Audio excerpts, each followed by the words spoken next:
All right, welcome back. Now, in this particular video, we're going to consider the various distance measures that we use when we're talking about measuring the distance or items that are closer to each other or items that are similar to each other to be in close proximity, right? How do we calculate that distance, and how do we measure that this item is closer to that item, right? So let's see this. Okay, these are the examples we saw in the other video. So let's take this image on your screen over here, right? The image that you can see over here.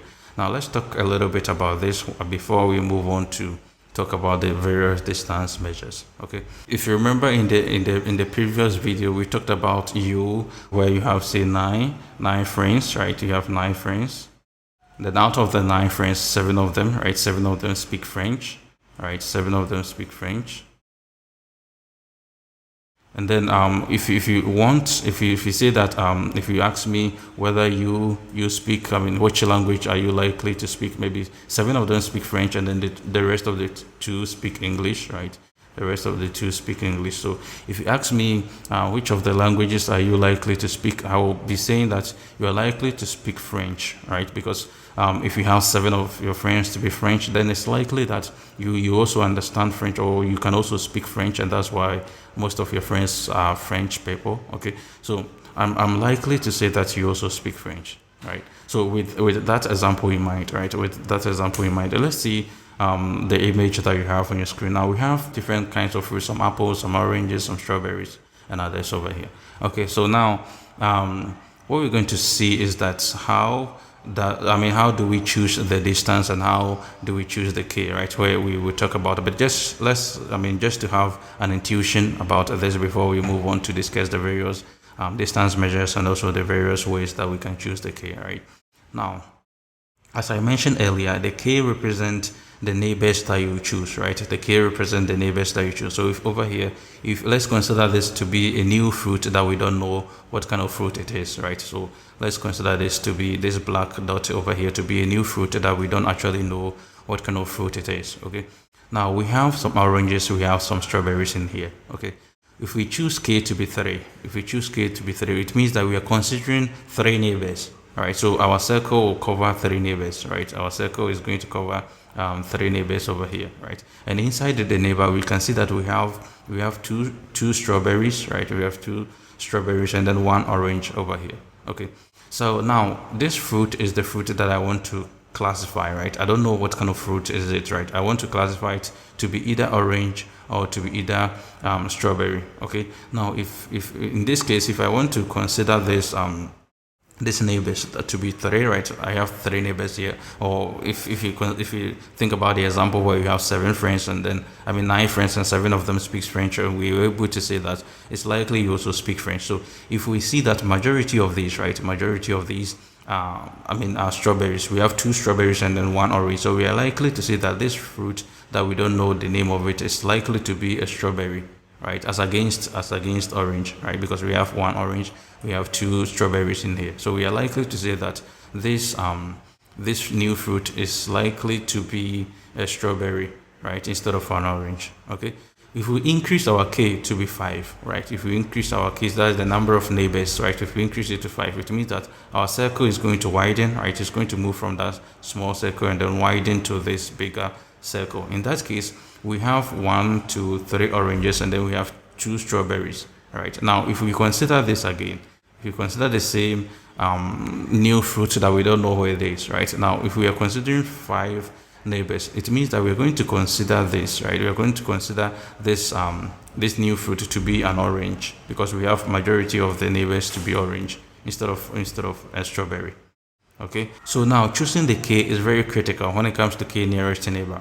Okay, when it comes to K-nearest neighbor, choosing the K is very critical, and we're going to see how we choose the K in the next subsequent videos. We're going to see how we're going to choose the K. Okay, and also another thing that we need to take notice: how do we measure the distance, right? The distance from this point to this orange, right? The distance from this to that, right? How do we measure this distance so that we know that items that are in close, right, that are in close proximity, right, that is closer to each other, right?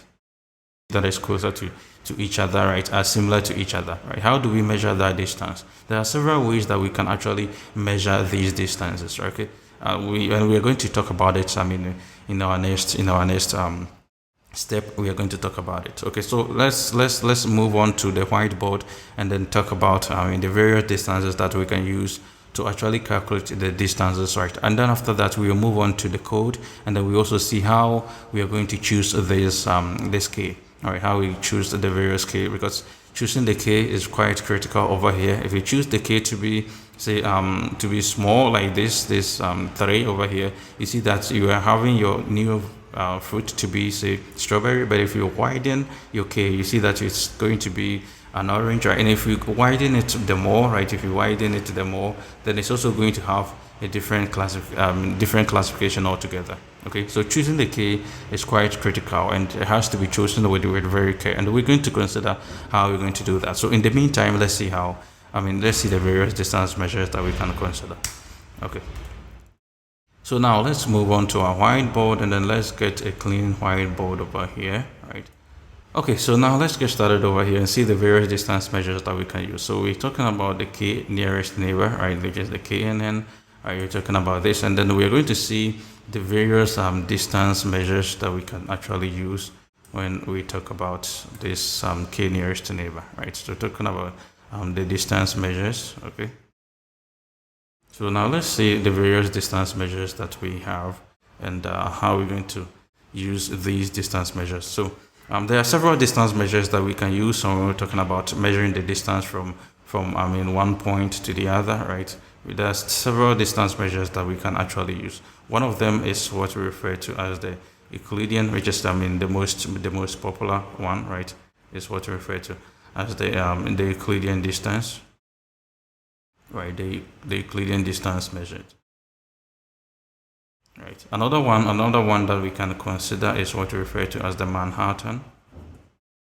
Right, the Manhattan distance. Okay.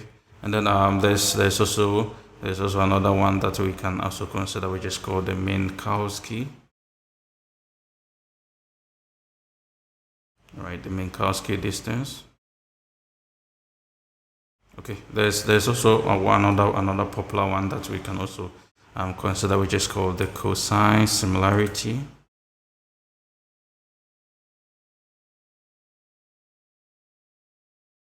All right, so all these are distance measures that we can actually use when we want to consider a distance from one point to the other. Okay, so let's take them one by one and then try to understand what I mean. Okay, so let's first take the Euclidean distance over here and then see. Let's have an intuition about what this Euclidean distance is all about. Okay. So now if you pick the Euclidean distance, right, the Euclidean distance, what it's saying is that if you have a point, let's say there's a point here, point A, right? Now we want to move from this point to another point, say point B. Okay? So we want to move from this point to that point. Right? We want to move from this point A to the point B over here. Okay, now what happens is that with respect to the Euclidean distance, right? So this one will be in, say, two-dimensional space, right? Something like that. So we have our x here, we have our y here, right? So this point is actually going to be of x, say x1, y1, right? It's going to be something like that. And then this point is actually going to be, say, x2, and then y2. Okay. So basically, we will have our x1 here, right? Then we'll have or y1 here, right? So they will all meet here, and then we will have this point, right? And then the x2, right? We're going to have our x2 here, right? And then we will have our x1 here, our y2 here, right? So they all meet, they will also meet here and then form another point. Okay, now if we want to measure the distance from A to B, right, what we can do is to measure this, right? To measure this. Okay, so from here, from this point to moving all the way to this point will be nothing but x1, right, minus s2, or you can do it s2 minus x1, right? Either of them will work because we're going to actually square it Okay, and if you want to move from this point to this point, right, this could be say y2 minus y1. Okay, so what Euclidean distance will actually do, right, what Euclidean distance will actually do is that with this x, right, x2 minus x1, right, we find that, right, we find that, then we square it, right, plus this, right, which is the y2 minus y1, right, we square that also, right, then we find the root of that. Right, so this is basically what the Euclidean distance will do. Okay, so this is it. Now let's see what the Manhattan distance also help us to how the Manhattan distance also help us to measure distance from one point to the other. Okay, so for the Manhattan distance, right, what Manhattan distance will do, right? So let me just put it over here, right? What Manhattan distance will help us to do is this. So we have Manhattan distance.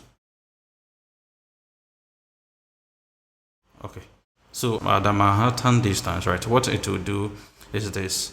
Instead of finding s2 minus x1 squared, right, instead of doing this, right, and then y2 minus y1 squared, what it will do, right, what it will do is this, s2, right, it will do s2 minus x1, right, then to find an absolute value of that, okay, to find an absolute value of that, plus y2 minus y1, okay, then to find an absolute value of that. Okay, so this is basically what the Manhattan distance will help us to do. Now, if you have seen the city of Manhattan, right, let me show you something like that. Okay, so this image here, right, this image here that you can see is the city of Manhattan. Let me zoom in so that you can actually see. Now, if you see, right, if this is the city of Manhattan, right, it's just one of the Manhattan views that I got from Google. Okay, now if you see this one, right, let's say let me bring my pen here. Now, if you want to move from say this tower, right, if you want to move from say this tower, okay, to let's say this tower to this tower, right, what you can do is that now you cannot just go straight this way. You cannot just go straight this way, right, to go and reach that. What you can do is to maybe pass around this building, right, maybe pass around this building and then pass in between here, right, pass in between here, and then maybe you can go this way, right, if there's a way around this building, you can go that way, then you can pass in between here like that, then finally you reach your destination. Okay, so this is how you can actually meander through, right, from this to meander through all the way to this building. Okay, so that's what Manhattan distance will do. Now think about it. If you order something from say Amazon, right, if you order something from Amazon and then Amazon want to reach your destination, right, what they would do, or maybe let's just take Amazon, right. If you order something from Amazon, then the courier want to reach your destination. The courier cannot move straight away from Amazon warehouse, or maybe from the courier center, right, if you want to consider Amazon warehouse, or from the courier center, right, from the center of the courier to your house, right. So let's say you have your house somewhere there, right, you cannot come just straight to your house, right. What it will do is to be passing through several buildings somewhere here, right. So maybe there will be another building, there will be another building over there, right, there will be another one somewhere here, okay, maybe there will even be some river here, something like that. Okay, so they cannot just come straight to your house, right. So what they can do is to maybe pass around this house, and then finally get to your house. Okay, so that's what basically the Manhattan distance will help you to measure, right, meandering between several buildings, right. So you can think about it that way. Or if you order a food from say Zomato or from Uber Eats, right, and then you can see that if they want to bring you the food, the same circumstance they also go through, right. They cannot just come from the restaurant all the way to your house straight away. They need to pass through in between certain houses, right, before they get to your destination, right. So basically that's what the city of Manhattan is, and that's how the distance measure is, right. So let's go back to our whiteboard and then continue with our discussion. So we've talked about this. We've talked about this Manhattan distance. So let's talk about the Minkowski distance. Okay, so let me put over here. All right, so we're going to talk about the Minkowski. All right, so let's talk about the Minkowski distance and then see how that is also being used over here. All right. So if you pick, say, the point X, right? We pick the point X, and then if you let's say xi, right? So let's say we don't know the final x, so it could be various x, right? Various, I mean, from various places to various places. Okay, so let's do it that way, and then minus, say, the y, right? So the y could be various y's. Okay, so let's do that, and then if you find the absolute value of that, right? If you find the absolute value of that, now we make it exponent something. We don't actually know. It could be exponent 1, exponent 2, exponent 3, exponent 4, right? So let's make it a general, let's represent it with, say, p, right? So p could be 1, p could be 2, right? So it could be exponent 1, exponent 2, exponent 3, anything at all, right? So let's make it that way, right? Let's just give it a generalization, right, in that way. Now if this is what we have, right, what I'm saying is that you sum all of these, right? You're going to sum all of these. Okay, so what I was saying earlier on is that Minkowski is actually a generalization of Euclidean distance and then the Manhattan distance. What I mean by that is this. Now if you pick, say, the Euclidean distance, right? We have this. With this Euclidean distance, we're going to say x1 or maybe x2 minus x1. Then you find the square of that plus y2, right? y2 plus y1, right? I mean y2 minus y1, right? Let me actually do this. Yeah, y2 minus y1, okay? Then you find the square of that. So if you have several of them, right? Let's say it's not only x1 and x2, so that could be, say, x2 minus x1, right?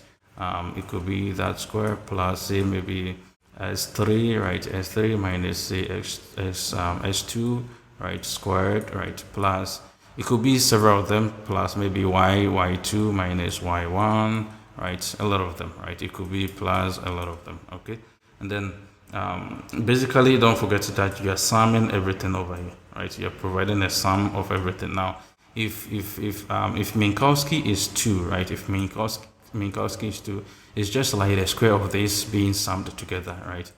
Just like this one that you're summing everything, right? It's just the same thing over there. It's going to give you the same results. And if Minkowski is 1, right? If the p over here of the Minkowski formula is 1, then it's actually going to give you the same thing over here, right? It's going to give you an absolute value, which is, I mean, just like what you can see over here, right? Where we have exponent to be 1 over here. Okay, so Minkowski is just a generalization of the Euclidean and then the Manhattan. Okay, it's just a generalization of the two. So basically that is it for the various distances. Now the last one, which is quite popular when it comes to, say, recommendation systems, right? I mean, although we use Euclidean distance a lot, but when it comes to recommendation systems, we also consider the cosine similarity, and it actually comes in handy as compared to, say, Euclidean distance or the Minkowski. Okay, so let's see what the cosine similarity also does, and how it is also being used for distance measures. Okay, so if you consider cosine here, right, cosine similarity. Okay, so let's say we have this, right? Let's say we have this. Let me push it a little bit up. All right, and then we have this one. Now, if we have an angle here, right? If we have an angle here, let's say we have a point. Let's actually start from the point. Let's say we have a point A, right? And then we have a point B. We have a point B, right? And now we can measure the angle between these 2 points, right? We can measure the angle that is existing between these 2 points, right? So let's say that angle is, say, theta, right? So we can measure the angle between these 2 points. Okay. Now, in order to find this angle, we use the cosine of that angle, right? So that's going to be the cos theta of that. Okay, that's going to be the cos theta of that. So basically, if you're able to find this cos theta, right, of this angle, it's actually going to give you the distance between this A and then B, right? And it's quite popular when it comes to distance measures. So this cosine similarity is quite popular. Okay, especially when you get to consider recommendation systems. All right, this is quite popular over there. All right, so basically that is the various distance measures that we can use when it comes to K-Nearest Neighbor, right? So the lines of Cosine Similarity and Minkowski, right? And then Manhattan, Euclidean distance, right? So all these are different distance measures that we can use when it comes to measuring the distance from one point or from one item to the other, right? So as I showed you an example, right, where if you search for say Samsung phone, you can see that they are recommending similar items, similar Samsung phones to you, right? So what is the distance between this Samsung phone and the others, right? So they actually get to know that these phones are closer to each other, right? By then the kind of calculation that they will do at the background will help them to actually know that these are closer items, right? So they will recommend Samsung phones to you and not say baby food or baby clothes. Okay. So I mean the distance between baby clothes and Samsung phone will be wider as against different Samsung phones to different Samsung phones. Okay. So that is actually some of the ways that they actually use and then to measure this. Okay. So having gotten an idea of that, right? In the next video, what we're going to consider is go to the lab session and then see how we're going to implement this. Then after that, we also see how we're going to choose in the K. All right. Okay. So see you in the next video.